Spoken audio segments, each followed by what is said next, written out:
Muito boa tarde a todos. Permitam-me que dirija, em primeiro lugar, uma palavra especial de saudação à escritora, à autora deste livro, a doutora Regina Sardoeira, ao Sr. Presidente da Câmara de Amarante, aqui presente, ao Sr. Presidente da Assembleia Municipal, meu querido amigo e colega, ao meu querido colega do Colégio, João Sardoeira, ao Dr. Celso Freitas, meu colega, que eu vejo ali no fundo desta sala, com muito... e a todos os presentes. Estamos num ato de cultura, isto é um ato de cultura, e que é muito genuíno e muito habitual aqui em Amarante. Eu gosto, uma das razões porque gosto desta terra não é só por ter aqui nascido, porque ela também tem uma atividade cultural muito intensa, tem agentes culturais, tem pessoas que pensam muito o mundo, pensam muito a vida, pensam muito o homem e constroem uma identidade deste concelho que eu me apraz salientar aqui, porque eu também me considero um homem de cultura e um homem da cultura. O que este livro tem de fascinante, e vou falar dele sobre vários aspectos, é que me obrigou a pensar. Obrigou a pensar. Primeiro a ler. Um livro que não tem vírgulas, é mais difícil de ler, de encadear, de procurar sentido, de se constrói sentidos, tem que se contornar ambiguidades, por vezes até calambures estilísticos, mas obriga a uma reflexão à medida que se vai lendo. Uma das cadeiras mais difíceis que eu tive no meu curso de Direito era a cadeira que os alunos consideravam mais fáceis, que era Finanças Públicas, dada pelo grande mestre, o professor Teixeira Ribeiro, porque era tão simples, tão simples, tão simples, que não havia esforço nenhum de raciocínio durante a leitura e, portanto, estava-se a ler e a pensar noutras coisas e não se fixava, e não se decorava, e tinha que se fixar a matéria. E, portanto, havia essa dificuldade.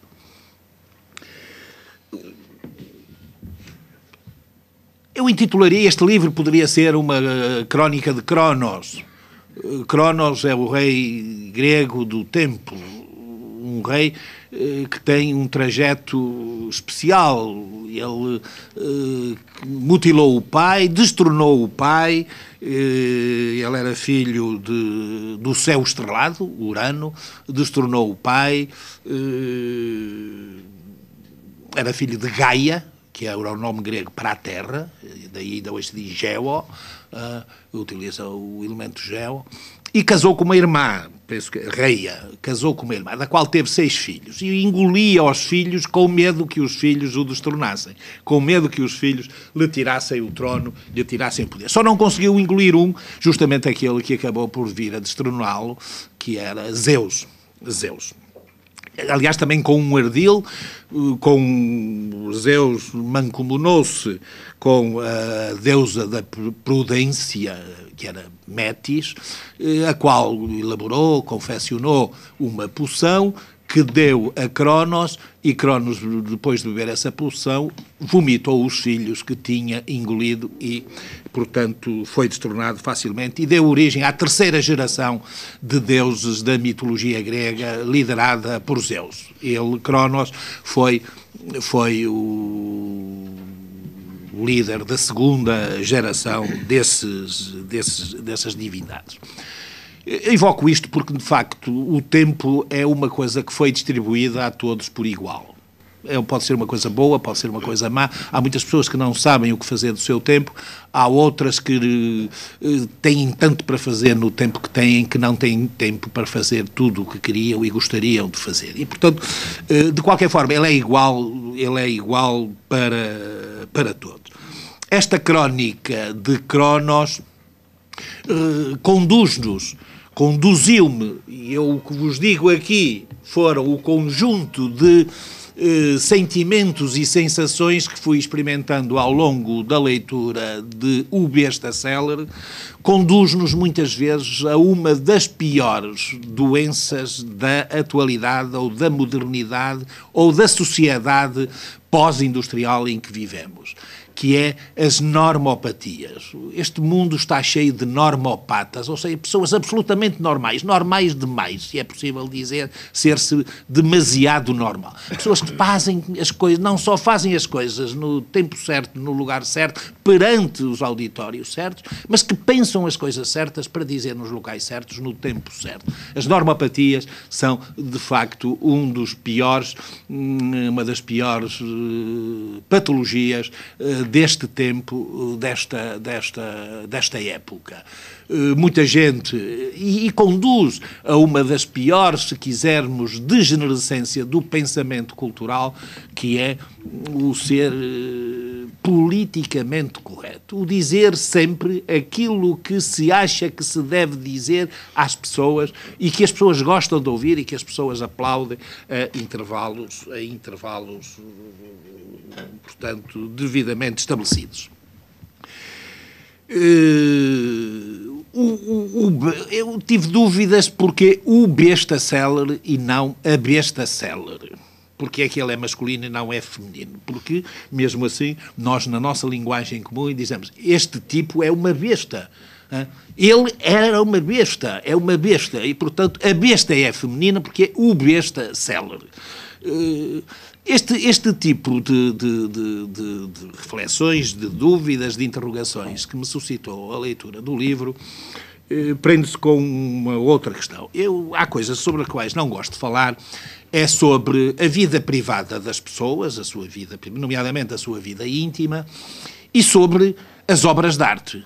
Ou se gosta ou não se gosta. Olhas para um quadro, se há coisa que me custa é estar ali a expender considerações, a discorrer com aquele discurso já, ou com os fragmentos dos discursos previamente estabelecidos sobre o que vejo naquele quadro, sobre as sensações que me provocam esta sinfonia, ou esta canção dos Doors, ou da Janis Joplin, ou o livro, esta página ou este livro. Gosta-se e se não gosta, e isso constitui um momento da nossa intimidade. Ser obrigado a falar disso é um exercício difícil, porque viola, neste caso, no meu caso, constrangimentos de natureza ética, de natureza cultural e da própria formação. Mas, no caso do livro da doutora Regina Sardoeira, há aqui um ponto ou uma questão que é muito importante, que é esta. Este livro, muito dos elementos que ele contém, os elementos estéticos, muita da mensagem que ele contém, muito daquilo que ele quer dizer, deu uma sensação que ele provém diretamente do subconsciente do criador, da criadora, sem passar pelos mecanismos politicamente corretos, onde está o politicamente correto, o socialmente correto, da razão. Recorda-me muito a escrita automática, aquele modelo de corrente literária que vigorou espasmodicamente entre o dadaísmo do Tristan Tzara, de 1916, e a consolidação do surrealismo em 1925 e a elaboração do surrealismo por André Breton. Ou seja, para vos ler e para vos dar a definição correta, dá a ideia que o livro resulta diretamente das zonas obscuras do inconsciente ou do subconsciente do autor, da autora, através de um automatismo psíquico puro, por meio do qual a autora se propôs exprimir, por escrito, o funcionamento real do seu pensamento. O besta célere aparece muito como um ditado do pensamento sem qualquer controlo, ou com um controlo diminuto exercido pela razão. Está fora de qualquer controlo exercido pela razão, ou, se quisermos, fora de qualquer preocupação estética ou moral. É um jorrar autêntico, natural, diretamente da fonte para o leitor, para o consumidor. Este modelo de escrita, como disse, foi espasmódico, foi a antecâmara do surrealismo, justamente porque estava escondido debaixo do real, daquilo que víamos, daquilo que percepcionamos, daquilo que sentimos, e provinha diretamente das zonas mais obscuras da nossa consciência e, portanto, para os surrealistas e para mim, em certa medida, das zonas mais criadoras do ser humano. Eles dizia-se, e este livro fez-me recordar esses ensinamentos, que a criação, o ato criador, não é espontâneo. Não é um processo de escrita, um processo plástico, não é um processo muitas vezes racional.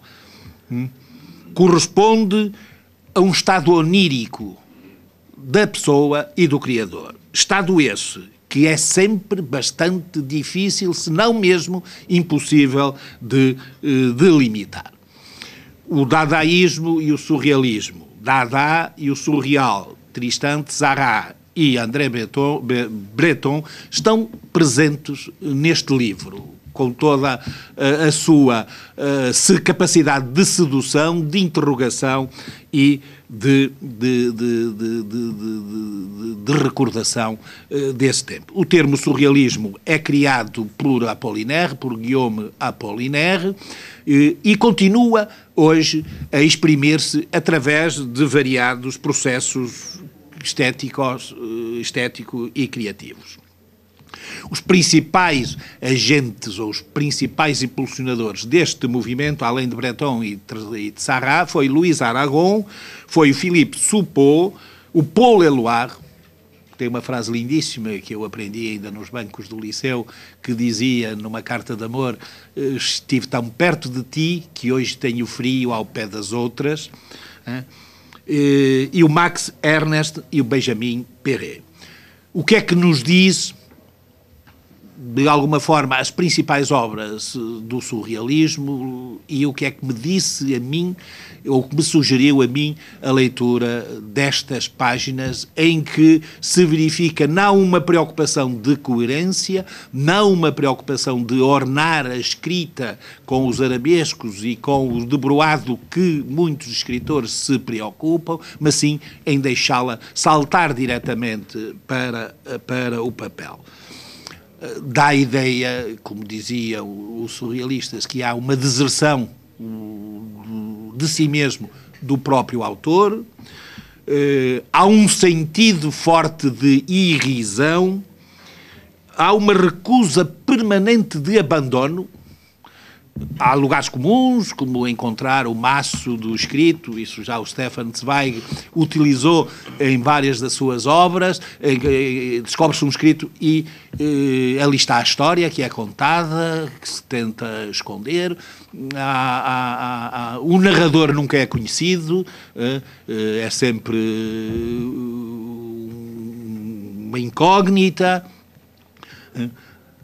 Há um rótulo de fantasia permanente, há uma ruptura na perspectiva literária deste livro com a lógica.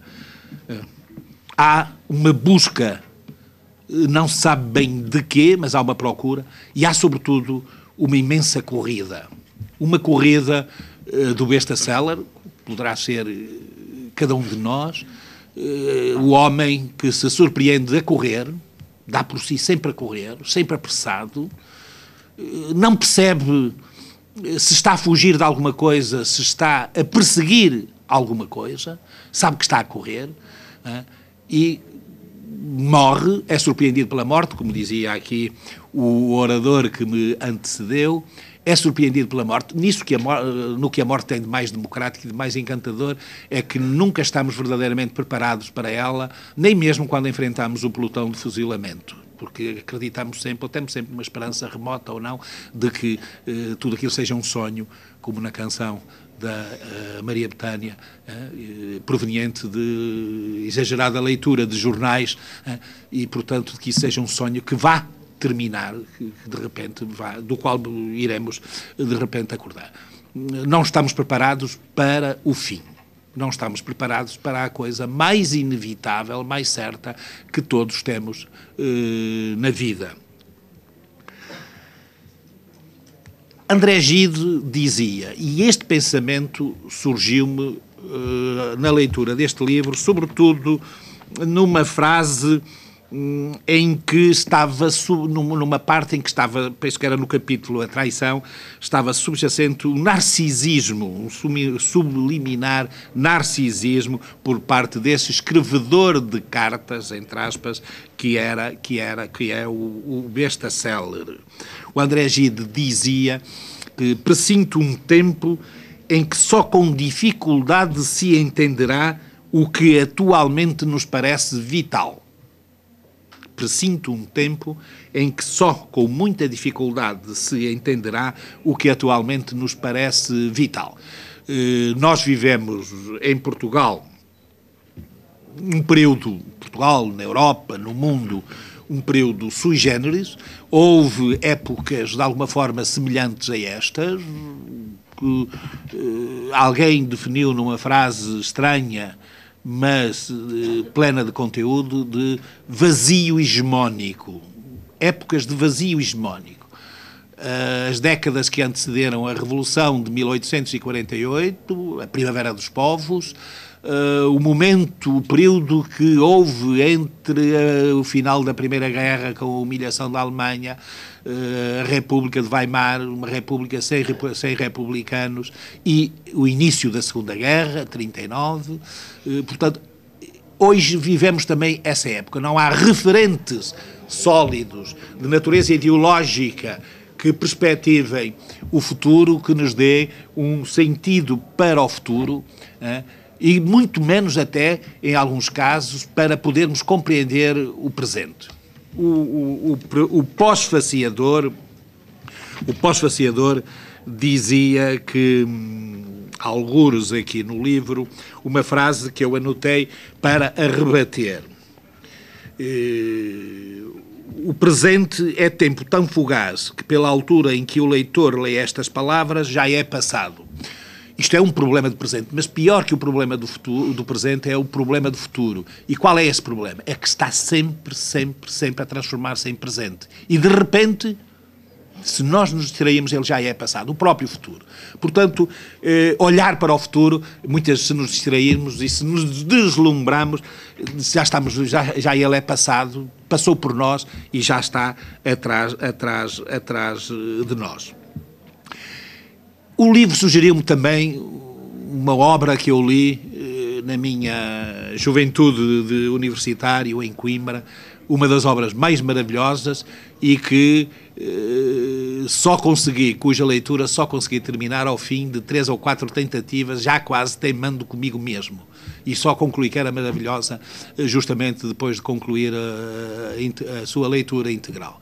Refiro-me ao Marcel Proust e En cherchant le temps perdu, Em Busca do Tempo Perdido, que é uma obra genial, é uma odisseia, está para a literatura moderna quase num plano em que está o Ulisses de James Joyce. E, de facto, há aqui uma procura, há aqui uma angústia do tempo que se perde, e que me lembra dos segundos que se perde, o exercício que o pós-faciador fez da sua intervenção de nos fazer perder 10 segundos, é espantoso quando comparamos isso com outras dimensões da nossa vida. Se chegarmos ao fim da vida, eu, por exemplo, já fiz esse exercício e concluí que mais de 1/3 da minha vida foi passada num estado de inconsciência, a dormir plenamente, que é uma atividade que eu acho que é das mais lucrativas que nós temos hoje. Dormir, ou seja, estou fora disso e estou num mundo onírico, a sonhar, ou mesmo quando não estou a sonhar, estou ali simplesmente como uma pedra, alheio de tudo, ali tranquilamente, com as funções vitais reduzidas ao mínimo necessário para me manter vivo, para proporcionar um despertar, umas vezes triunfante, outras vezes deprimido, acabrunhado, mas o despertar para iniciar outro ciclo, para voltar a adormecer. E, portanto, esta noção de ganhar e perder no tempo é extraordinariamente relativa e extraordinariamente cultural, ou seja, depende de padrões ou de premissas culturais previamente fixadas.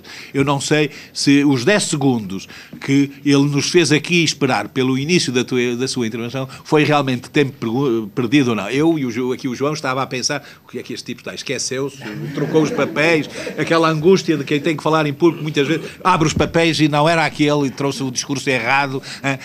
Portanto, há sempre esta angústia, a angústia do guarda-redes, parece que diante do penalti, de quem vai marcar o penalti, se vai falhar ou se não. Portanto, tudo isso é relativo. O besta Seller, o escrevedor de cartas, ele contava ao seu segundo, sentia-se perder um segundo quando, na verdade, não fazia aquilo que tinha programado fazer nesse tempo, no tempo certo, no momento certo, no local certo. A procura do tempo perdido é também uma das sensações que o livro me provoca. Como disse, falar sobre a criação estética é um ato de liberdade, e liberdade no seu sentido mais amplo e genuíno. A gente pode dizer tudo o que pensa de uma obra, mesmo as maiores asneiras, são sensações íntimas. Pode falar sobre a obra com a mesma liberdade com que o seu criador a criou, a concebeu e a executou. O livro que aqui está, da autoria da doutora Regina Sardoeira, professora de filosofia, é uma obra que nos dirá muito e nos diz seguramente muito sobre a autora. E diz-nos não tanto aquilo que ela quis ou quer que se saiba, mas dir-nos-á, porventura, aquilo que ela gostaria de ver, continuar a ver escondido nos secretos profundos da sua alma. Porque uma criação é mais que um bilhete de identidade do Criador. Revela-nos coisas, muitas vezes, que o autor não queria ter revelado. E, sobretudo, quando a criação se exprime diretamente, automaticamente, das zonas onde a criatividade é mais intensa, as zonas do subconsciente ou da inconsciência, diretamente para o papel. Há aqui dimensões surrealistas que estão abaixo da realidade que a escrita nos mostra, dimensões de pensamento, de sensações, de criatividade, que estão por debaixo do real, por debaixo dessas sensações.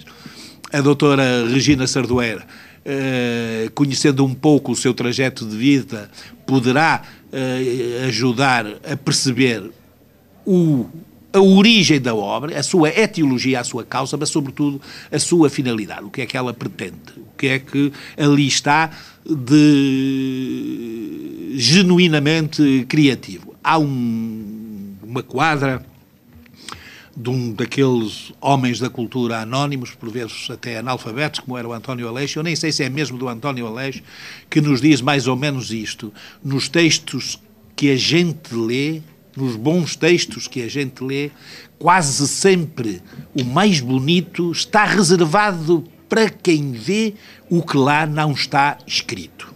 Eu penso que é do Aleixo, não sei, nunca mais esqueci esta quadra, porque justamente a leitura de um livro, a contemplação de um quadro, a audição de olhos fechados ou abertos de uma música que nos toca na alma, estabelece mais do que uma cumplicidade, uma comunhão em sentido laico.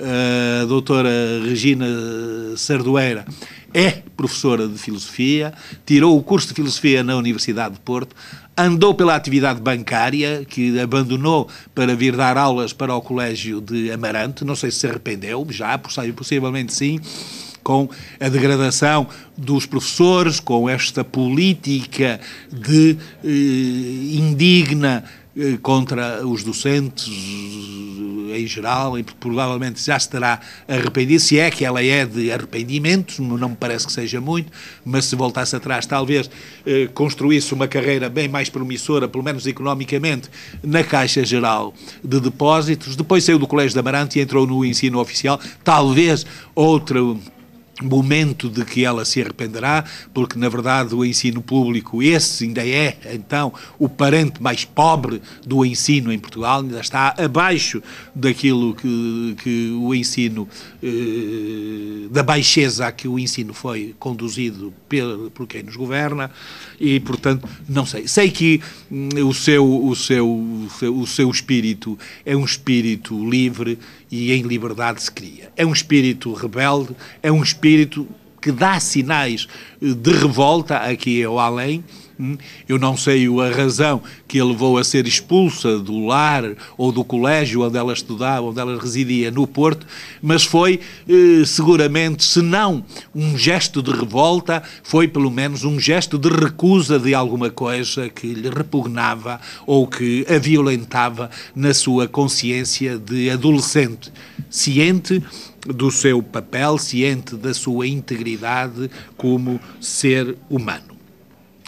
Eu vou terminar, enfim, isto é o que o livro me sugere, não vim cá para dizer o que porventura será habitual dizer nesta circunstância. O livro provocou-me estas sensações, mas tenho aqui uma espécie de recomendação, digamos assim, já que a autora me conferiu essa autoridade para lhe poder dar aqui alguns conselhos. E uma vez que me pediu para apresentar o livro, eu acho que quem deve apresentar o livro é ela, a criadora, ela é que estará em melhores condições. Todos nós temos opiniões sobre o livro, dificilmente haverá duas opiniões iguais ou que sejam motivadas pelas mesmas sensações, e, portanto, ela é que deverá falar sobre o livro, dizer-nos o que o livro representou para ela, as angústias que o precederam, o êxtase que lhe sucedeu, tudo isso ela poderá dizer. Eu vou só,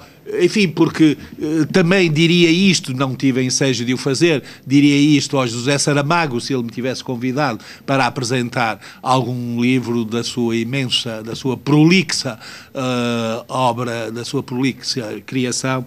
Eu vou dizer aqui duas ou três coisas sobre a importância das vírgulas numa escrita, no texto escrito.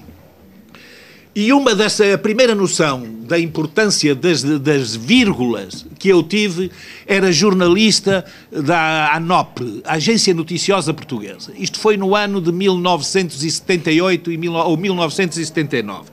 Eu fazia umas notícias sobre incêndios na região centro e, a dada altura, fiz uma notícia que dizia assim: em 15 dias apenas arderam mais de 100 hectares de floresta. Em 15 dias apenas, arderam mais de 100 hectares de floresta. O editor, que era pró-governamental, alterou a vírgula e pôs assim: em 15 dias, apenas arderam 100 hectares de floresta. A Associação de Imprensa Brasileira, ao comemorar os seus 100 anos, realçou também a importância da vírgula. E fez dessa maneira. A vírgula pode ser uma pausa ou não. E dá o exemplo. Não, vírgula, espere. Ou então, não espere, vírgula. Pode mexer com o seu dinheiro. E diz 23,4 ou 2,34. Completamente diferentes, são valores completamente. Pode criar heróis e diz: isso só, vírgula, ele resolve. Ou então, isso só ele resolve. Pode ser a solução: vamos perder, nada foi resolvido. Vamos perder, vírgula, nada foi resolvido. Ou então, vamos perder nada, vírgula, foi resolvido. A vírgula pode condenar ou salvar, e conta-se que um condenado à morte pelo imperador Carlos V foi absolvido pela ordem que o imperador Carlos V mandou para o Carrasco para a prisão. Não tenha clemência. Ou então, não, vírgula, tenha clemência. Uma vírgula pode mudar tudo. Já o disse na questão dos 6 meses. Mas, sobretudo, é importante, até pelo dia de hoje, e convido-vos a todos a colocar a vírgula neste texto que eu vou ler. E, possivelmente, as mulheres colocarão a vírgula num local e os homens colocá-la-ão noutros. Se o homem soubesse o valor que tem, a mulher andaria de 4 patas à sua procura. Este é o texto. Agora podem colocar a vírgula a seguir à palavra mulher. Se o homem soubesse o valor que tem a mulher, andaria de 4 patas à sua procura. O homem.